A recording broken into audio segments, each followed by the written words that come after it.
All right, I think we are ready to begin, ladies and gentlemen. Thank you for joining us here today. I know we have some beautiful weather outside, so hopefully you can take some time to come in and cool down for a bit. Welcome to the 2021 World Dairy Expo. This afternoon's seminar will feature a panel discussion on value-added products and niche marketing.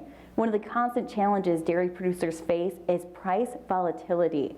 To minimize the impact of this while also finding ways to diversify, our panelists in this discussion are going to share the risks and challenges they each face while growing their business beyond just the sale of fluid milk. Each of our panelists has a unique perspective and individual experiences of trials and tribulations that they're going to share during this discussion. Today's seminar panelists are Alise Sjostrom. Alise is a mom, wife, and cheesemaker at Redhead Creamery in Bruton, Minnesota. Redhead Creamery is a partnership with Alise's family farm, Jet Lindy Farms, that started making cheese in 2014.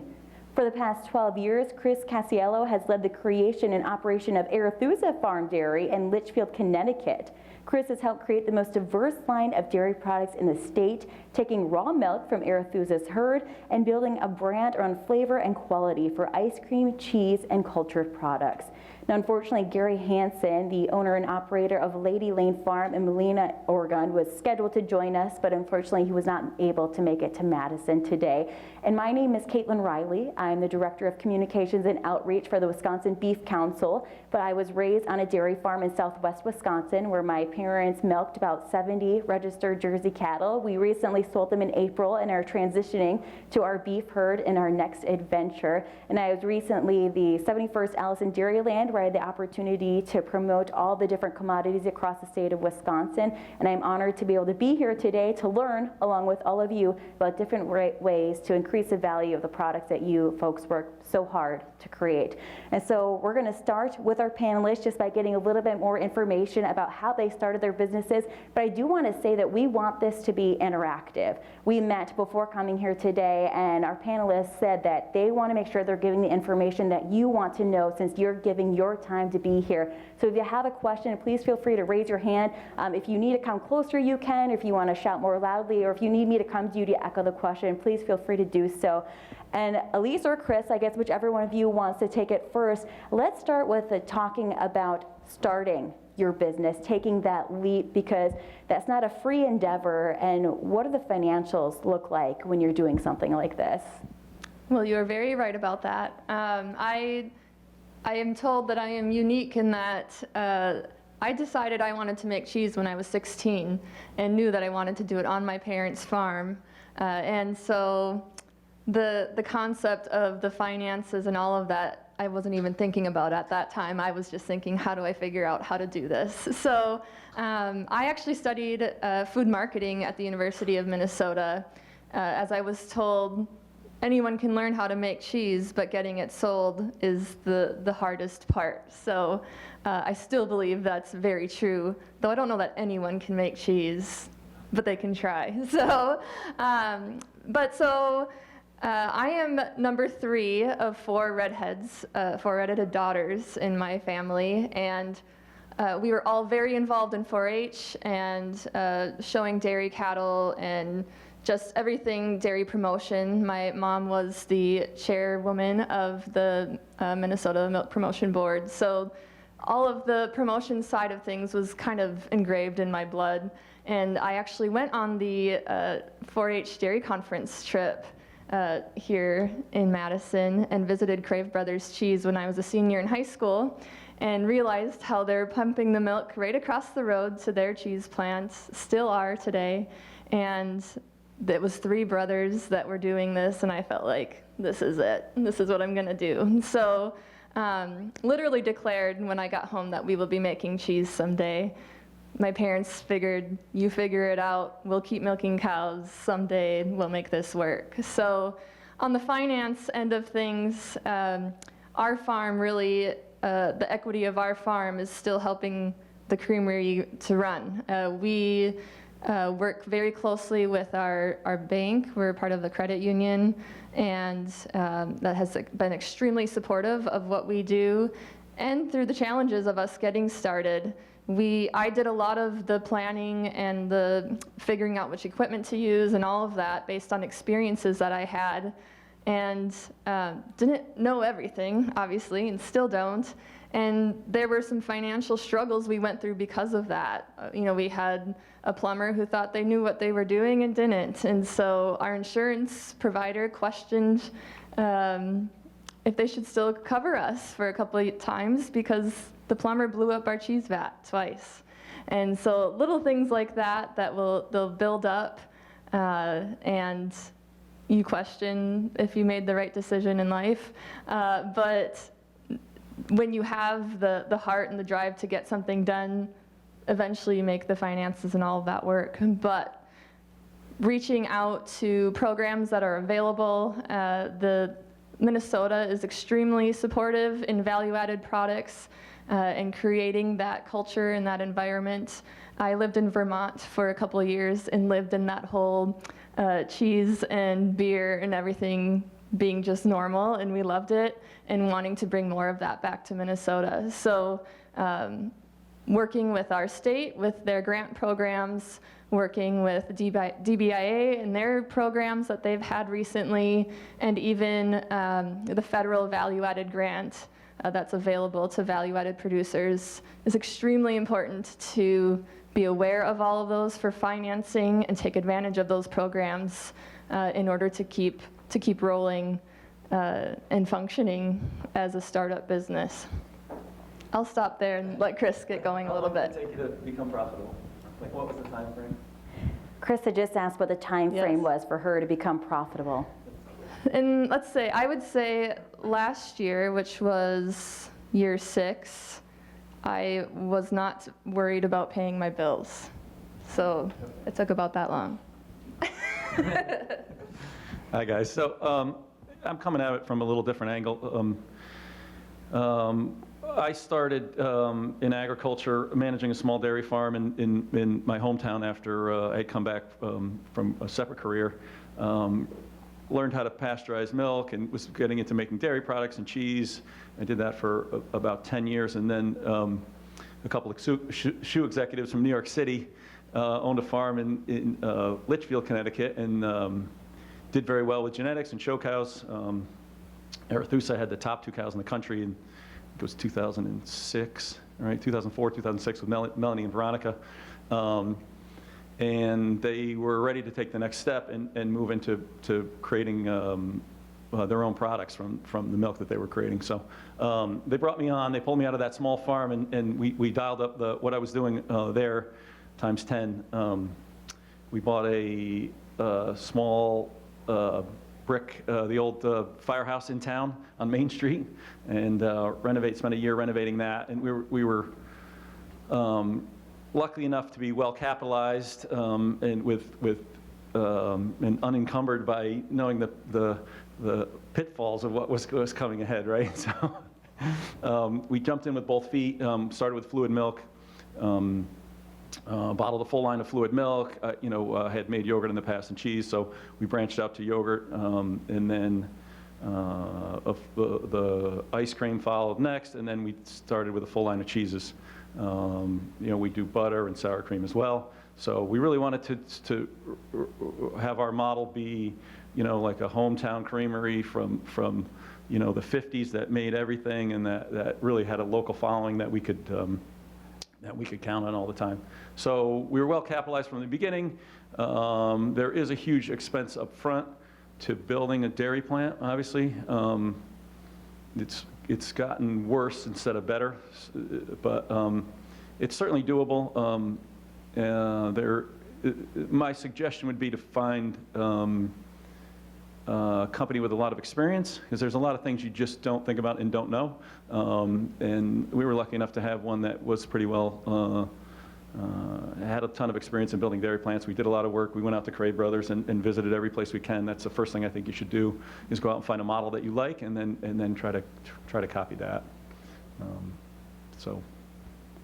Building on this conversation of how you two started, you had talked about plumbing and utilities, and Chris, you had chatted about the location that you selected.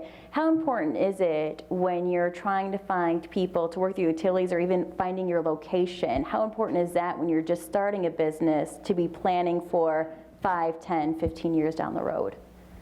Yeah, so you're kind of jumping to the end for me, because like one of the questions we have at the end is like, what were one of the things you'd want to change, and I think with us is the location we picked is the old firehouse in town. It's a brick building right on Main Street, which is great because we have a retail location, a retail shop right in front, and that gets a ton of business. There's a line out the door for ice cream every weekend. But the location boxes us in with as far as how much space we can use, getting trucks in and out. We ended up having to buy the old greenhouse behind us and to put in our aging space. So we got 5,000 square feet of aging back there, and but we're really boxed in. Utilities, water, sewer, electrically, and just space-wise. So that's one big thing to think about. Is just being able to scale things up. I think it's cool we have the opposite perspective of our locations, that we're right on our farm, and about 50 feet we pipeline our milk over to our cheese plant from the parlor as the cows are being milked, so that we're using fresh, warm milk as it comes in. So, and that was a big part of, for me, it felt like, well, if I couldn't do that, then it didn't make sense for me to do, because I wanted to elongate our farm's livelihood by adding this cheese plant. So, so the location really worried people at the very beginning, because we are located in the middle of nowhere, yet the middle of everything if you live there. But we're on a gravel road.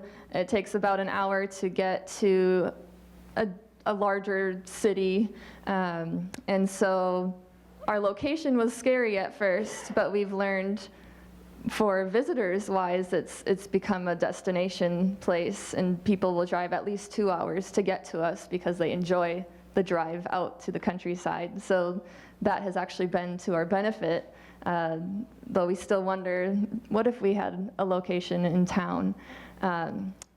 However, on the utility side, a really unique opportunity we have, that we have created a tunnel basically for our milk pipeline, and that's become our utility room. So we've been able to, because our plumbers oversized our boiler, we've been able to create in-floor heating in our parlor, and there's other things that we've been able to share with both the creamery and the farm that we wouldn't have otherwise.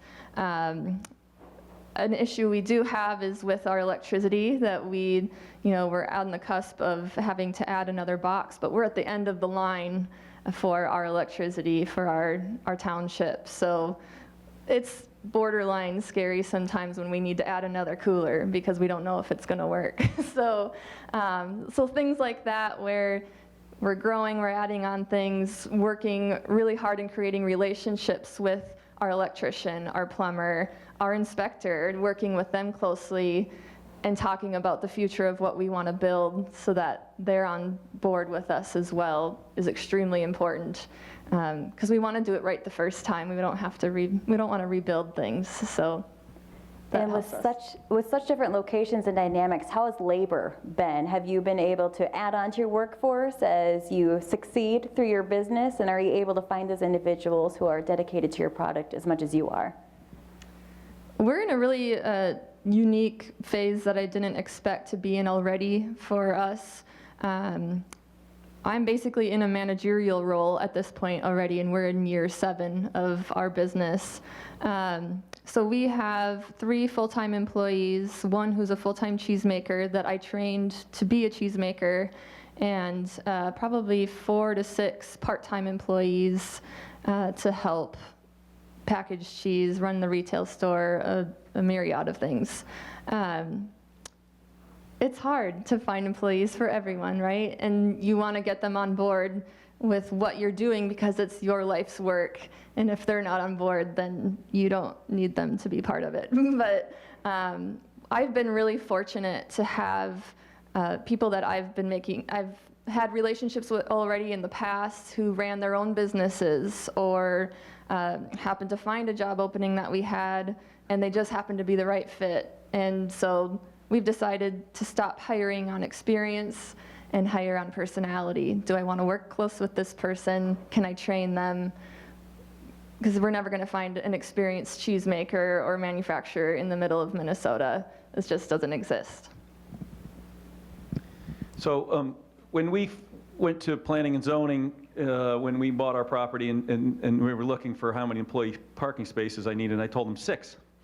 Now on that site, I've got 60 people working with the 4 businesses that are located in that in the little complex that we have. So, you know, my role has changed from being the head cheesemaker and developing ice cream flavors and making everything. I used to run downstairs and make yogurt, and then run upstairs and, you know, start cut the curd, you know. So, eventually you can't do it all, right? So, you know, once you get to a certain scale. So, you know, I rely heavily on my managers. If I didn't have them, they're my key people, right? And they manage the people underneath them, and then, you know, I can keep everything in line. And so I'm really just there to create the expectations and keep everything. But you know, like Alise said, you know, I do more on the management side now and facilities maintenance than I do just keeping stuff ahead of these people. You know, making sure they have all the supplies they need, that they have everything they need to keep the production moving day to day. So. It's tricky to find good employees. It depends on your location, you know. There's a lot of, if you're in an agricultural area, I think you got a great choice in getting some people off a farm. But it's a different world now since the pandemic, so it's been a challenge. Now, as we continue moving forward, I do want to remind our audience, I know some of you have just joined, feel free to raise your hand if there's any questions that you have throughout this panel, if there's any burning interest that you have in niche marketing or created that value-added product. And let's continue talking about your products, finding the correct market and knowing whether you're going to try to do it wholesale, retail, the farmer's market. What were those decision-making factors? Yeah, I mean, that's a great thing. So, I mean, if you can sell, and we're in exactly different spots. So you're out in the boonies, and there's not a whole lot of street traffic, and we're right on Main Street. So our retail shop is our best customer. They'll scoop, you know, 100 3-gallon tubs in a weekend of ice cream, and we've taken that model and branched out. So we have 2 other retail locations. You know, we went out to West Hartford, Connecticut, and New Haven, and opened our own retail branches there. And those 3 stores are about probably 50% of our business on the fresh product side. You know, they take you know, a ton of ice cream. They sell all the rest of the dairy plant, and they're an exclusive. You know, you've got, you know, it's a captured market, and you get all the price back from that, right? There's no middleman. You know, when you sell to a distributor, if you sell to a wholesaler, they're gonna want 40% off of the retail price, and then you add a distributor, that's another 20% they're taking off of that. And so you're working back. You know, the cheese retailers expect to double their money. So if you're selling something to them, if they're going to put it on the shelf at $20 a pound, they expect you to sell it to them at $10 a pound. So there's the economics of it. So I think the retail election is great. Farmers markets, it just didn't work for us. You know, fluid milk, and in our area they're so scattered. There's too many of them, and they're so small that you can't staff them all. You know, I really wish the people that manage farmers markets would regionalize them into big enough markets where the farmers. Madison's a great example, right? The farmers market in Madison is great. You can go there. There's enough customers to make it worthwhile to staff and bring all your products and sample. But the retail model, I think, is a great one for us. So from the beginning, I knew we were only going to make cheese to get started, and my issue was which cheese do I start with, because I have so many I want to make. And we tried really hard to rub shoulders with the specialty shops of Minnesota to begin with. So the Lunds and Byerly's, Kowalski's, they're all very specialized grocery stores. And I went to them and said, what are you missing that's Minnesota made or, you know, regionally made in your case? What are people asking for that you don't have yet? And they told me they needed a Minnesota made cheddar. And I felt like, really?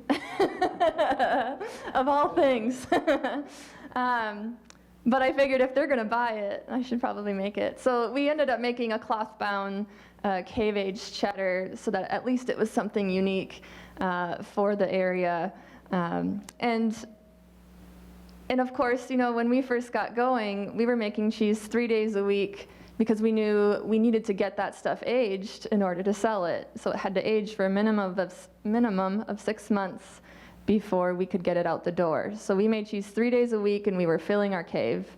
And of course, 6 months later, we sold 10 wheels at a time, or 5 wheels, or maybe 1, and not 30 like we needed to do. And so we started coming up with other cheeses to make that would keep things rolling. Of course, we made fresh cheese curds because we're in the Midwest, and you have to make fresh cheese curds. But that was our cash flow. That was essential for us to make. But we started to make a little Lucy brie, we call it. It's a very small scale brie, soft cheese. And we made it because that's what we like, and decided we wanted to make a small scale version for chefs to just put right on their appetizer board. They don't have to handle it. The packaging was easy. They didn't have to cut anything. So we were really thinking about it first from the lines of what do we like eating and what do we want to make, and knew that the market was so small in the Midwest, and especially in Minnesota, that as long as we weren't making what the other Minnesota makers were doing, that we'd be all right. And we really still have that mentality that we're always trying to be creative and make new fun things. And if people are buying them, then that means that's what we should keep making. I think weirdly, with the pandemic in the last year, we really hit up farmers markets hard because people were shopping outside, and they were very important for us to be at. Our cheese shop on our farm was quieter with COVID, but this year is right back to where it started. And we talked a little bit about distribution versus direct retail.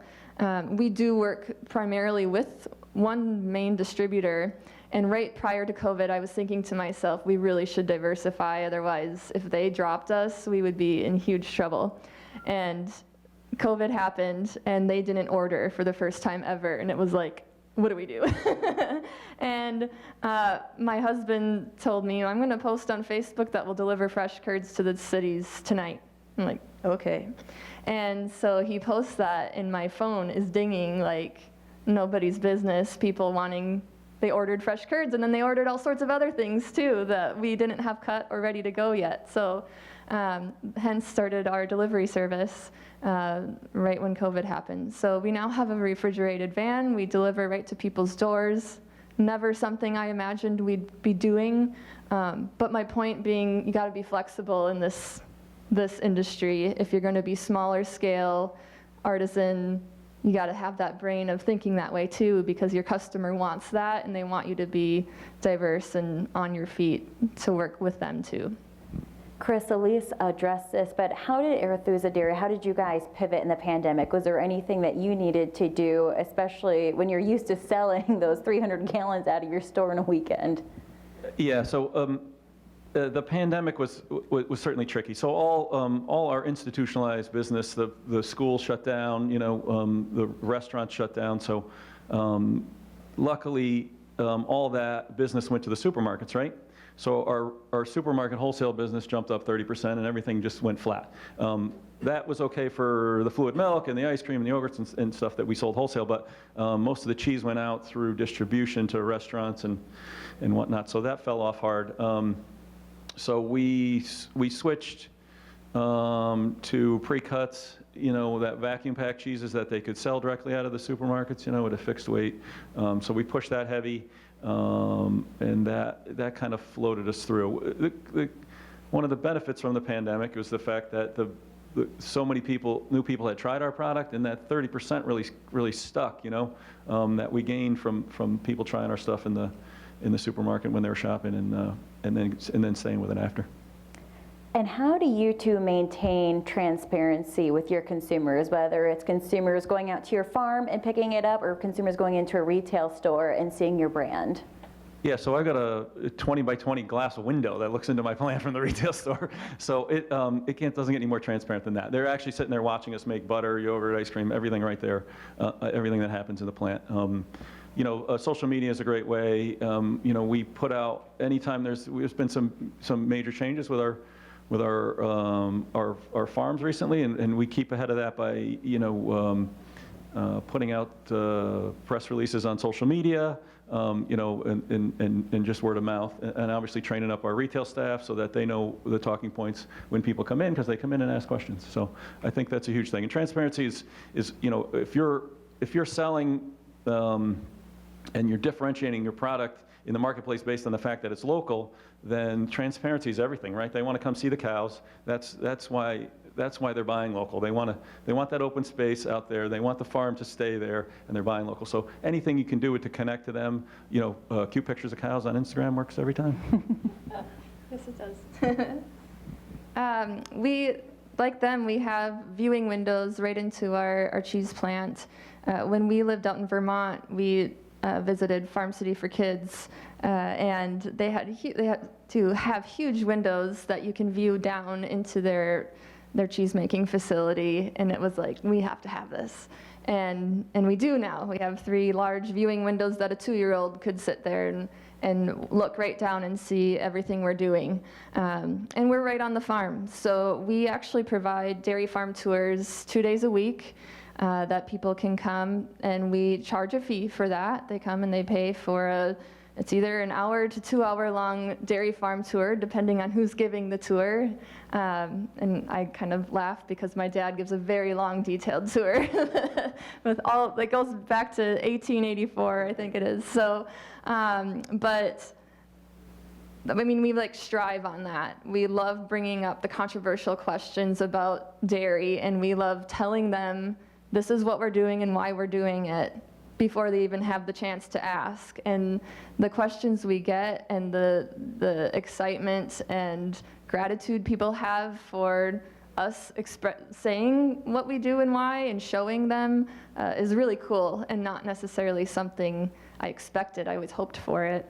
And as you know, growing up in promotion, we've always wanted to help educate our world on why we produce food the way we do. So really cool to have that opportunity, and to be transparent and to share on social media and to be there before someone else is.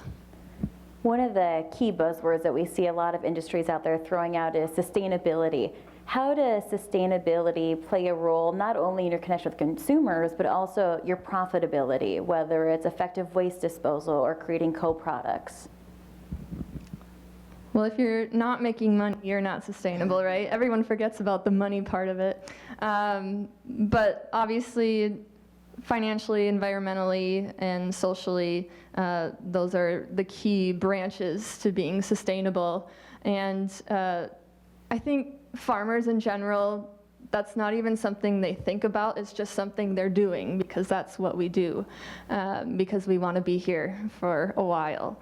And so on our farm, with the cheese side of things, we feed back our whey back to the cows. Whey is the liquid byproduct of cheese making, which is really 90% of the product. When you're making cheese, there's a lot left.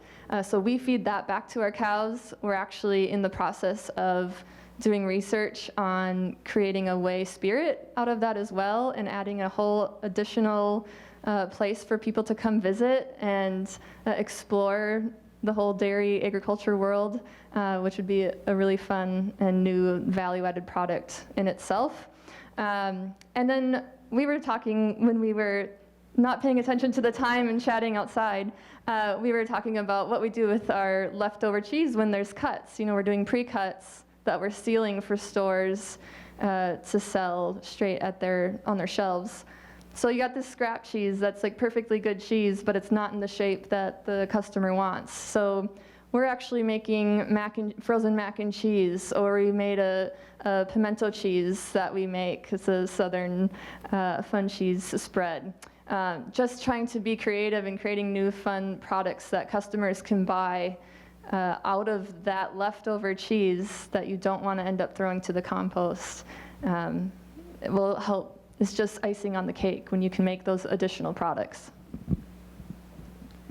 Yeah, so dairy farming in Connecticut is having a rough time. I mean, the milk check is not sustainable, right? So, you know, anything that a small dairy farm can do to make a value-added product is obviously going to add to the bottom line. And, you know, during the So part of what Arethusa did is the dairy supports the farm, right? We pay them a decent wage, per hundredweight for their milk. We give them a premium, bonuses for components. We've consigned 5 other local farms. At the beginning of the pandemic, I think it was like March, the milk price was down to like $13 a hundredweight, and I talked to the owners and said, listen, we're buying the milk from them through the co-op, so they were only getting $1.50 on top of their hundredweight price, what we were paying them, and I talked to the owners and said, listen, I don't want to make money off of their backs. The price of milk on the shelf hasn't changed, so we supported them by paying them, $19 a hundredweight for their milk through the period of the pandemic.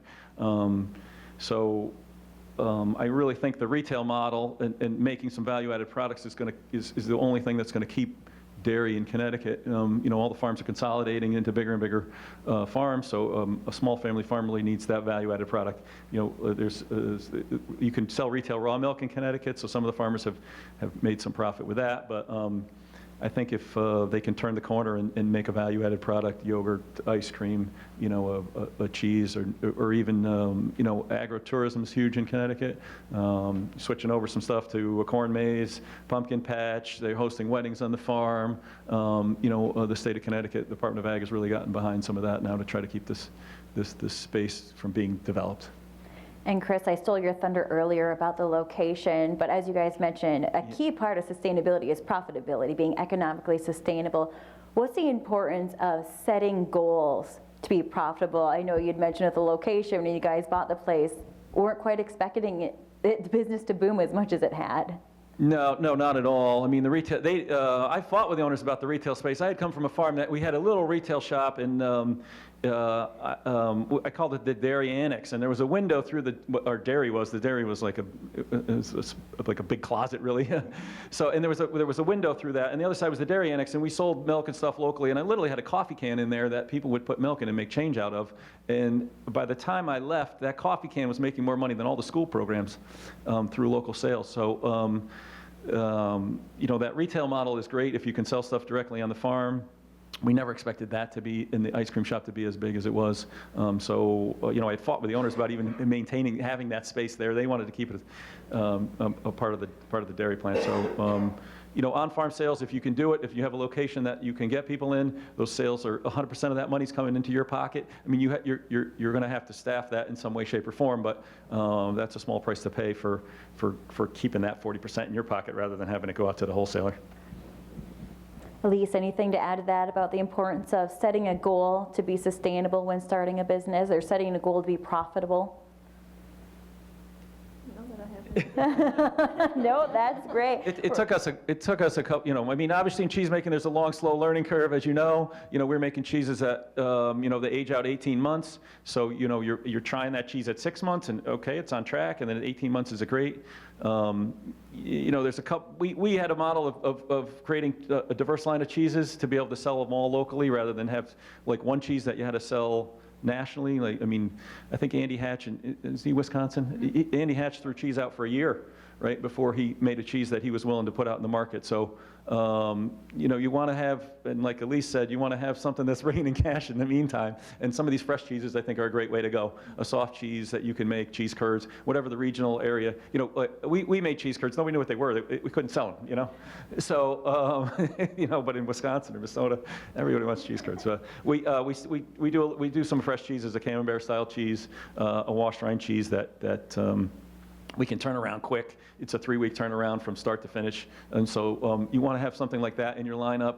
Maybe you can subsidize that with fluid milk sales or something like that. But think about those long-term strategies if you're going to make a cheese, if you've got a hard-aged cheese that's going to take a while to. Now let's transition to a topic that might be daunting for individuals who are thinking about entering this type of market. We're talking about food safety, regulations, inspections. How did you handle that when diving into this business? Fortunate for me, I'm like a food safety nerd, so I kind of get excited about it. But work really hard to get my employees just as excited as I am. I think really a key part is to work so close with your state and local inspectors. I don't know what it's like in every state. I just know that in Minnesota, they're extremely supportive, and we had 2 state inspectors sitting at our dining room table hashing out our plans before we broke ground, because they're that supportive and into it. And I'll send text messages still asking questions, knowing I might get in trouble for asking this, but at least I know. So I think that's really a key part in finding the resources, asking questions, knowing that you'll probably screw up and someone will help you get through it. I think too, I always panic when I have an inspection coming up, even though I know it's coming. And my inspector even teases me for how anxious I get, because she's like, "You're all right, it's okay." But I think it's so important to prove to your inspectors and people that are maintaining those records and those things, that you are trying, and that you're always trying to be better, and you're showing signs of that in your process, and they're going to be on board with you and help you make that happen. And Chris? Yeah, I think Alise has a great point. I mean, you want to involve your local regulatory body, whoever it is, like right from the start. If you come to them with plans that are done, they're not going to like that, right? So involve them right from the start, where your location is, what you plan on making, how you plan on doing it. The local universities have extensions, which are great. We really relied on Dennis D'Amico quite a bit as food safety side, so that was a big help.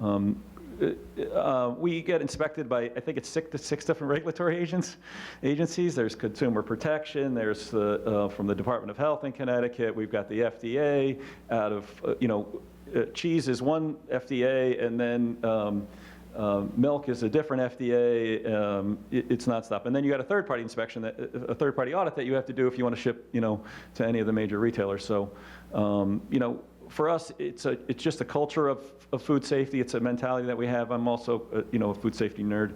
I love all the science behind it. So that's been helpful. But we make a point of training. We've got a slow quarter, the first quarter every year. So the first 3 months of the year, we schedule all our trainings. They sit down, they spend an entire day talking about listeria and going through examples and whatnot. And I think it helps, and everybody gets behind it. And it's really about a mindset that we have in the plant. Networking is obviously an important part of this business, learning from others. I know you two were out there having great conversations, sharing your stories. What are some questions that you would encourage folks who are thinking of diving into these value-added products? What are some questions they should be asking? And what would you have done differently if there's nothing that you haven't already said? What would you have done differently if you were starting today versus when you first started? I mean, I've seen Alise at conferences now for 10 years, I think, right? Every conference, it's like, "Hi, Alise." I think the network's a huge thing. If you're going to go out, decide what you want, find out what your passion is. If you like ice cream, then go make ice cream, right? You really have to make what you really enjoy doing and have a passion for, because it's a dedication, and then go to every resource you can find. If there's somebody else making it, I flew out to Michigan to visit Mooville out there. They made a lot of fluid milk, and I learned a ton, right? How do they do it? What are their pitfalls? So, use every resource you can, do as much research, rely on some experts, take consultants' views, with a grain of salt, because that can go both ways. They have an agenda. So make sure you get varying opinions. But on our side, I think scalability is a big thing that we missed. We never realized we were going to get as big as we were. The inputs and outputs, water coming in, sewer going out, trucks coming in, trucks going out. When we first started, I was taking 300 gallons a week off of the farm, and now the tail's wagging the dog, I say, and we outstripped what both of our farms could make, and we have 5 local farms. So.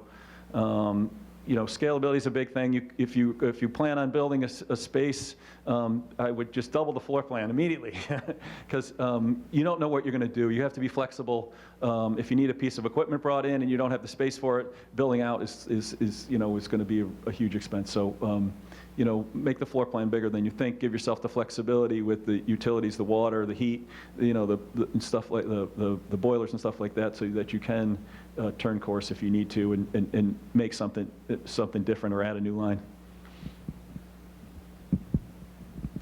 I was just trying to think of a couple things that I know we were advised in the very beginning, and we were so grateful for, and they seem minor, but one specific thing, two actually, one being to install a garage door into the side of your plant so that you can get equipment in, and then with that, create a wall that can come down so that you can get your cheese vat in your building. We went to several cheese companies where they built their plant and then their cheese vat came and they couldn't get it in the building because their doors weren't big enough. So we actually created a removable wall within our wall that came down probably 10 times so far already to get equipment in and out. And so that was very valuable advice that we got, that wall can still be sealed up and looks like you can't even tell that it is removable, but it's been wonderful. The biggest things that we did getting started, we attended the American Cheese Society conference prior to even making cheese. I worked for Grafton Village Cheese in Vermont for a couple of years, and then for Crave Brothers for a couple of years before moving back home. And I spent that time trying to get to know people and being like, someday I'm gonna do this, so be aware of that. And just really rubbing shoulders with the people that appear to be the important ones that need to know that will be buying from you. And someday you realize that it worked. You weren't trying real hard at the time or realized you were doing that, but it is beneficial. And then second, we moved to Vermont 2 days after we got married, my husband and I, and so we were newlyweds with no friends halfway across the country. So we spent every weekend visiting cheese companies and breweries and small-scale craft businesses and just learning what they did and didn't do that we loved or hated, and kept those notes pretty tight in our heads and used that information for what we ended up doing. So we probably visited up to 50 to 100 cheese companies throughout the country. I had the opportunity to go to Switzerland as well during college, so just having all of that background really helped a lot when wanting to do it myself. But really just telling people your dream is really a key part of it. We have about 15 minutes left with our panelists. I do see that we have a question. Cassie, go ahead. Okay, so for a business to continue to be relevant and expand and grow, you have to add something, whether it's size or a different avenue. What's next for you guys? And the individual in the audience had asked them what's next in their process, whether it's adding size or additional revenue.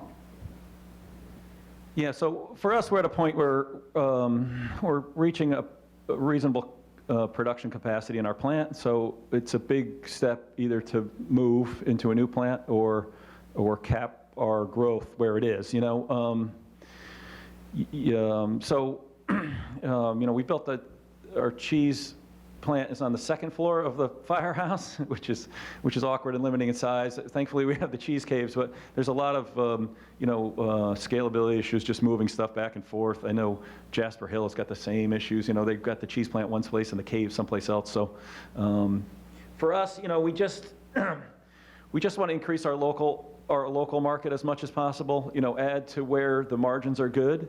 If we expand into the big box stores, Stop and Shop won't put anything on the shelf that they're not making 43% on, and then they want stuff on promotion 20 weeks out of the year, right? So almost half of the year you're like at a break-even margin, and you're making some. So at some point, we get too big where the profit margin is too low. So we are concentrated on our retail stores.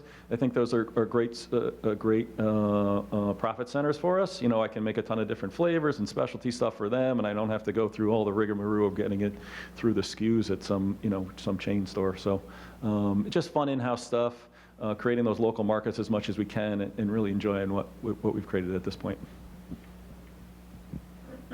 working on, we get bored really easily, which is unfortunate sometimes, but we created a gluten-free battered curd that can be, it's frozen, but it doesn't need to have a liquid batter or anything, but they're basically blast frozen curds that are battered. Someone can take and throw them in their deep fryer or their air fryer. So that's something that we started in the last 8 months or so that really exploded with a few restaurants that we weren't expecting. And we're kind of trying to scale it back to like, okay, how do we start this product and get it out to the market? So that's something that we're working with a little bit. And then I mentioned the distillery concept that we're working on.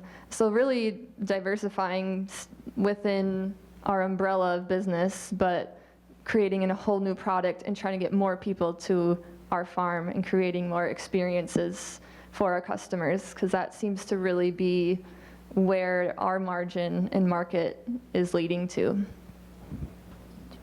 we have another question from the audience? Go ahead. How much, I know you said you use 7 farms worth of milk at your dairy, but how much of your family's milk do you use? Good question. So it was how much milk do we use on our farm? So we milk 200 cows. We have registered Holstein and Brown Swiss, and we're only using 10% of our farm's milk for our cheeses, and then we sell the remainder to the co-op that we're part of that goes to Minnesota's second best cheese. Do we have any other audience questions? We have about 10 minutes left, and this might be one of the few chances that you have these experts in the room with you. You have 2 different types of business models. You have a family business and you have a partnership, all kinds of purposes. So as far as transition, long-term, bringing in the next person, have you thought of that? Do you have something in place? Where are you guys at? It's like the question of the lifetime, right? Originally, I always imagined, I'm going to start this cheese plant, I'm going to make cheese a few days a week, and then I'm going to take over the farm and help keep that going too. I spend like 0 time on the farm because I don't have the additional time to do it. So that's a challenge for us that we're working on, but we don't have an answer to yet. How do we replace my dad? And he doesn't want to retire yet, but he does want to slow down, so luckily. So that is our challenge at this point of how do we find that farmer who wants to continue the cow side of things and take over that as everything grows. And Chris, do you have an answer to that? The question was preparing for a transition plan because they're working both with family and with business. What's the next step for when they need to look at the next generation? Yeah, so for us, this question kind of strikes close to home. We just lost one of our owners a couple weeks ago, and that's been tough. Tony, who's left, is really looking for, excuse me, a way to make this sustainable for the next generation. They bought the farm to keep it out of development, so that's really their legacy, right? So it's a farm, it's an 1868 farmstead. There's 300 acres in beautiful Litchfield that was going to be a golf course or condo. So what we're doing at the dairy to keep that farm a farm is their legacy. My goal always coming into this, even though they were well capitalized and it was a fun project for them, it was to make this, and I knew in the long run, to be sustainable, it had to be profitable. So I always work towards, even though we're using the best ingredients that we can and whatnot to make it that it is profitable, and that we're working hard at watching every penny that goes in and out and making a sustainable plan, because there's not always the capital there to support this. So if it's self-supporting and it's profitable, nobody gets rid of a business that makes money, right? So if you can make a business that makes money, it's going to stay, and hopefully it's supporting the farm and keeping that around too. So I guess maybe I didn't ask it. Is the next group, as far as transitioning over, would they have to buy in? Are you going to do more on the share side of things? Are you guys set up as far as actually, so that next generation in theory could transition in, you have it in place?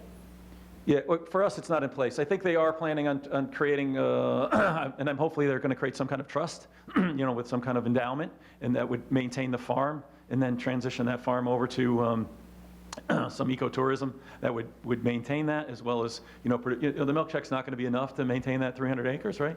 So they need to monetize that property somehow, and if they can bring in school groups, educational programs, the tours and whatnot to keep that farm profitable, then hopefully I really think it will trans over to a legacy of a nonprofit that would maintain the property, and the dairy would be self-sustainable. The other businesses are all supported from the dairy, and if they're self-sustaining as well, then they'll be around.